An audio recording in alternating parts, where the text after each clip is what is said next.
can you really build wealth through cash flow assets? Starting investors and those that are trying to build a portfolio above 2 to 3 assets. Are you just sacrificing growth for cash flow assets? You are going to hit a wall with serviceability if your portfolio only has exposure to negative geared assets. All right, let's break it down then. You've got basic cash flow assets, intermediate and advanced strategies, and What's the big difference between a co-living and a dual key? renovating as a separate strategy. But that's really popular at the moment. Do you see this as a good strategy to implement, or is there risk involved with it as well? It's a strategy that I've endorsed myself. I've never heard someone complain about having an ensuite. What a luxury that is to have. You're listening to the Follio Property Podcast. I'm Reece Bettle, and I'm here each week with my co-host, Lachlan and Reece. If you're enjoying the podcast, do us a favour, hit like, subscribe, and please leave us a comment so we can help grow this channel. Let's kickstart it. Lachlan, can you really build wealth through cash flow assets? Cash flow assets for starting investors and those that are trying to build a portfolio above 2 to 3 assets must be at the forefront of the strategy. If you aren't looking to have exposure to cash flow assets in your portfolio, it is very difficult, almost impossible, to build a large portfolio. What about growth? Are you just sacrificing growth for cash flow assets? There's an element of that because you're typically looking at assets with either a stronger improvement value or in markets such as regional to chase that yield. But you are going to hit a wall with serviceability if your portfolio only has exposure to negative geared assets. And that's been an historical assumption. Blue chip assets, typically more negatively geared, typically more capital growth, but that sort of limits the ability to scale the portfolio typically above a couple of properties unless you're a high income earner. Yep. And what, in terms of cash flow strategy or assets, is there multiple? What types of assets, what types of strategies are there, I should say? So when we look at this, Reece, we break it down into 3 levels. You've got basic cash flow assets, intermediate and advanced strategies, and depending on where the client's at in their sort of journey will depend on what direction we take. All right, let's break it down then. Basic level. Yep, basic What do we mean by level cash flow assets, regional markets. So as you've seen, there's a huge wave of regional activity at the moment. There's a lot of buyers agents there pushing that. It's a quick and easy solution for most agents and typically most investors, but it comes with some risks, and that's the volatility of the markets. Second to that, sort of medium and high density exposure, so things that have more improvement value than they do land value. Again, some concerns around that. And new build strategies, and we've seen this work quite well in capital cities where you're buying an asset or building an asset, that has more improvement value than it does land value. And with these basic level strategies, would this be a first time investor looking at these usually, or Typically, first or second time investor. Like I said, the most common of those 3 is firstly the regional markets. Like I said, there's a mass movement to that at the moment. See that in Townsville, Darwin, Gladstone, Darwin, all Darwin's capital, we treat as a regional market. There's been a huge movement because it's easy to acquire property in these markets, particularly off-market assets, because you've got agents that have had huge periods of downturns and during those downturns unable to sell property. So these groups of buyers agents that go there and buy up the stock and artificially inflate the market for a short period of time. Yep. But I'm concerned if that is your only strategy, if you look back at the volatility, if you look at a market like Gladstone, we've seen significant growth since really 2020 post-COVID. Median house prices have gone from 350 to now 600,000, so almost a doubling event. However, the caveat there is what happened prior to that. We've seen the market go from 520,000 back in 2011 to as low as 320,000 at the start of COVID. So almost a halving event. So the volatility of those markets is extremely dangerous. And if you've got only exposure to regional markets, I'd be concerned. They're almost like a hot potato. Great in the portfolio if it's less than 30%. You can get huge capital growth in a short period of time, but we see them as more as trading assets. Same when you look at the likes of a Darwin market. Again, a huge flavour in the market at the moment, and absolutely I think we'll see a run in prices in the short term. But again, from 2014 to 2020, 6 years, that market did negative 40% growth. So again, the volatility of these markets is the risk you take. And I think you said trading strategy there, but it even sounds like you've got to time that correctly, otherwise you could be hit. Timing's everything. Yeah. But why do people go there? Because cash flow is key. You can get north of 6% returns on established property, which is, almost like a unicorn. And if you're getting double-digit growth, That's the story that's been told at the moment. Double-digit growth, north of 6% yields. That's a unicorn. Absolutely it is. And it's a fantastic short-term strategy. Do I want 10 of them in my portfolio? Absolutely not, because when the music stops, which it will, and I don't think we're too far away in these regional markets, you're going to see a lot of people lose a lot of money very quickly. Yeah. Look, I speak to people every week and they have such similar portfolios where it is either it's highly leveraged with maybe regional markets or C-grade assets, and they need to start looking consolidating their portfolio because it is, it's too high risk there. Look, there's a place for it. I've got regional assets in my portfolio and probably was overexposed 12 months ago in regional markets. Yep. But we just want to make sure, depending on the investor type, how much exposure. Is it 30% of their portfolio? Is it 40%? If it's getting up to 50% of your portfolio, I have concerns. We need to sort of diversify and get some more capital city A-grade exposure. But yes, that cash flow is important, and particularly early in the piece. One of the other basic level strategies you said there was regarding the house improvements versus the land value. Yep. What typically should we be looking at here in terms of a strategy? And is it just purely based on house value versus land value, or are there other things you need to consider? It's a basic way of looking at it, but fundamentally, how you increase yield is getting higher improvement value than land value, because what does a renter pay for? They're paying for those improvements. And if you've got a super strong land value asset, 800 square metre block, where 90% of it's land value, well, those improvements, we're talking about a 2x1 shack that may be full of asbestos. That's not going to get a premium rent. So that new build strategy or the higher density, you're looking at, typically assets that have a significantly higher improvement value than land value. And you may say, well, then you're sacrificing capital growth. That's why I don't like the higher density and often the medium density. We like units, villas, townhouses in that sort of low to medium density space. But higher density, think of Docklands apartments. They haven't seen growth in over 12 years. A lot of people invested in those, in the sort of 2010 to 14 era have lost 20 to 30%. So we don't want to invest in cash flow to lose money. Yep. To invest in property to lose money is a bad strategy. So we want to look at cash flow assets that still are going to give you capital growth over the long term, but maybe just have more exposure to improvement value in the shorter term. And that's why some of these new build strategies have worked for clients that can invest in capital cities in blue chip locations. Had a client recently that is achieving 6% yield within sort of a 5-minute commute to Monash University in Melbourne in a very high growth suburb. So there you're getting that growth and that yield play. But 60% of that value of that property is in the house, not in the land. That's interesting, and I think that's where we speak about it all the time. You see these spruikers out there, off the plan apartments, sometimes these house and land package areas where there's an abundance of land. So it is important that there is a place for those assets in terms of new build assets, but you just got to be careful. You got to look at some of the other fundamentals around that asset to determine whether it's a play or not. The fundamentals still remain. So chasing scarcity. So we talk about the Wild West quite a bit in say Victoria, for example, and that when we talk about that, we're talking about the likes of Melton. It's difficult to create scarcity in Melton because you can pretty much build out from Melton to Ballarat, right? So that gives me concerns. It's not landlocked, and therefore it's fine in a high growth market when things are going really well. Typically everything goes up in values, but when there's an oversupply, as we'll see in that area potentially in the short to medium term, it's very difficult to put pressures on pricing. However, the new built strategy in landlocked suburbs or areas where there's limited forecasted supply, it can be a really great strategy to achieve both capital growth and north of 5.5-6% returns.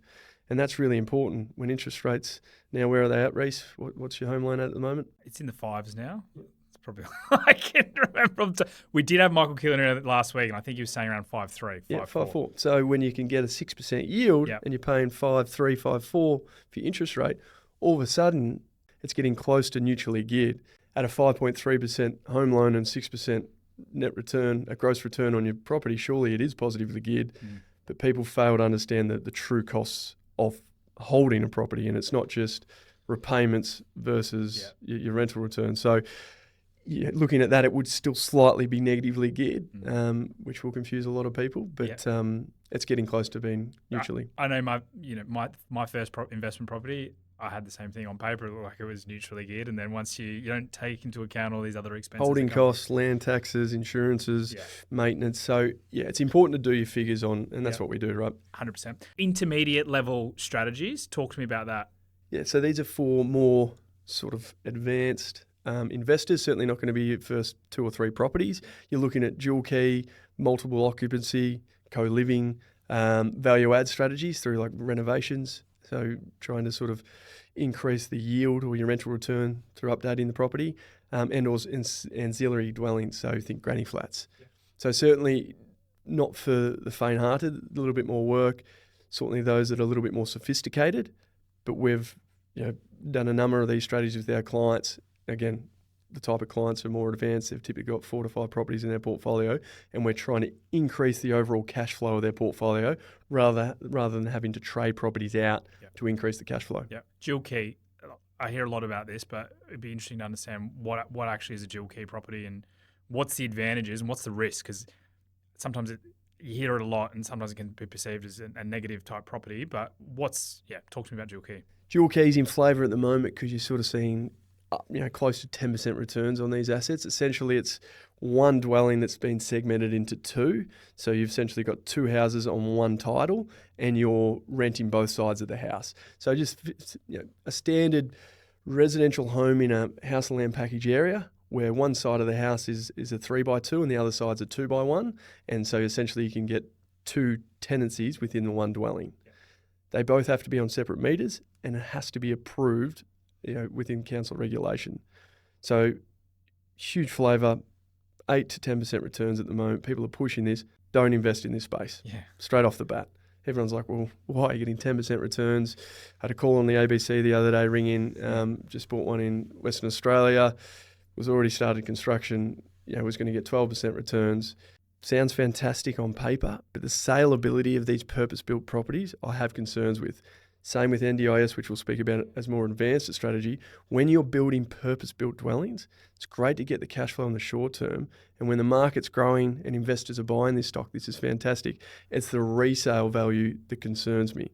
In a potential stagnant or a downward trending market, these are very difficult to sell. And this is when you see these type of assets lose 30 or 40% in a downturn very, very quickly because the buyer pool is so limited. Who buys these type of properties? Investors.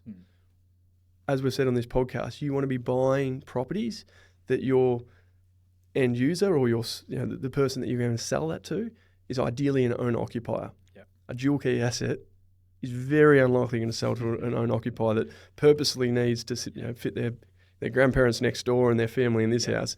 It's a very limited buyer pool. So when you build purpose-built assets like that, just be careful. And these types of assets, do they only exist in these new house and land package areas? Like for instance, I totally agree. It sounds like a very high risk strategy from the saleability standpoint. But if you had a dual key in a city, you can bank there's always going to be a queue of people moving in there from an investor standpoint. Do they exist or? No, because it's older established areas typically don't have the land to be able to do so, and it would be a massive overcapitalisation on a blue chip parcel of land to do so. So where they typically are found are sort of out in the greenfield areas where you can pick up land very cheaply because the construction of these is significantly higher. You're looking at 800,000 to build them, so people are trying to pick up land for 300 or 400. Your valuation on that's probably around $1 million, yet you spent 2.5. So you're building well below replacement costs, so which I have concerns about. Yep, co-living. You mentioned that in the same intermediate strategy. Is that the same as dual key? What's the big difference between a co-living and a dual key? Very different. So pro co-living, co-living is looking at renting out individual rooms within a dwelling. And you can do this both in the established market. Obviously, it creates a lot more work, and that's why we look at renovating as a separate strategy. But that's really popular at the moment because we've seen a market where there's a shortage of properties around Australia, so people are trying to create rooms in established homes. We're seeing it done extremely well at the moment in Victoria, again in university catchment areas where you can build a house, retain its merit as a family home, but rent out individual rooms. So what does that look like? Yep. A 4-bedroom, 4-bathroom dwelling. And it's as simple as that. Each bedroom has its own ensuite. There's a common share kitchen, dining and living area, and each room is rented out individually. Yeah, and we've actually gone and had a look at some of these houses, and it looks and feels like a normal house. Yeah, it is, and that's what's so important is about that. Yeah. When that property's taken back to the market, you can sell that to a family. I've never heard someone complain about having an ensuite. What a luxury that is to have, and the cost to do so, in proportion to the return you get, is very favourable. You know, I've done this strategy personally in the established space, property in Leederville. It was 4-bedroom by 1, turned into a 4x3, rented out each room for $400 a week. So the yield, my rental return went from $800 a week to $1,600 a week. So it's a strategy that I've endorsed myself. Now, you mentioned there as well, renovations or that value add strategy. We've done an episode on this before. I get numerous calls a week off the back of your Instagram posts on adding value to properties. So I want to be cautious that I don't get inundated with calls off the back of this. But talk to us about this, like what can you be doing from that front to increase the yield on these cash flow assets? Yeah, it's like I said, to increase cash flow on properties, you need to increase the value of the improvements. So what are tenants prepared to pay for? So again, and the argument is, should I do renovations straight off the bat when I buy a property, or do I wait to get some capital growth and use that value? Really, again, it depends on your strategy, because if you're going to hold something long term, then you're better off doing the works up front. If it's more of a trading, then you're probably better off doing it before you exit, so not doing those works up front. So the quickest wins I see in properties, we've spoken about it previously on the podcast, is laundry conversion. So increasing the amenity through bathrooms. So what does that look like? Laundry is a bit of dead space typically in most homes. So a laundry conversion into an ensuite or a bathroom, straight away you've increased the usability from either a 3x1 to a 3x2 or a 4x1 into a 4x2. Straight away you're going to increase your rental returns somewhere between 20 and 30% straight off the bat. That's impressive. Okay, I don't want to touch too much on this because we've done episodes on this before, but let's go to the advanced strategies. Advanced strategies, we heard on previous podcasts, commercial property. Huge flavour of this at the moment. Concerns in trying to do this in the sort of sub $1.5 million space. Commercial property, as we've touched on the podcast, it's all about the strength of the tenancy. Once you start getting sort of C and D grade tenants, what does that look like? Could be a coffee tenant, could be a hairdressing tenant. Not to say there's any problems with that, but they're not recession-proof businesses. And in commercial, you have huge vacancy risk. And if a property is vacant for 3, 6, 9, 12 months, that kills your entire cash flow strategy. So it's more advanced, and for our clients, we typically have it for more developed and established portfolios, those that are trending later towards life, where we can invest in solid blue chip A grade tenants. Yeah, we typically do so later in our client's journey, where we can invest in A grade blue chip tenants. So that's where commercial sits for us. Other things in the advanced level is more subdivision development, might be retained sub, sell off the land, invest that into the front house, so then you've got a positively geared asset. We've rolled that out personally and with other clients. Room sharing is very different to dual occupancy and co-living. Room sharing is very much building commercial built dwellings for the purpose of renting, so it's almost like build to rent. And then other specialist plays, include student housing or NDIS, which again do so with caution. NDIS has been a massive wave of interest in this, particularly post sort of 2019. Pretty much did a PhD in NDIS because we thought this would be a very interesting space. Again, comes with huge caution because you're building very purpose-built dwellings, and you can't lock in the tenant. This was a huge problem, and hence why we didn't go down this space.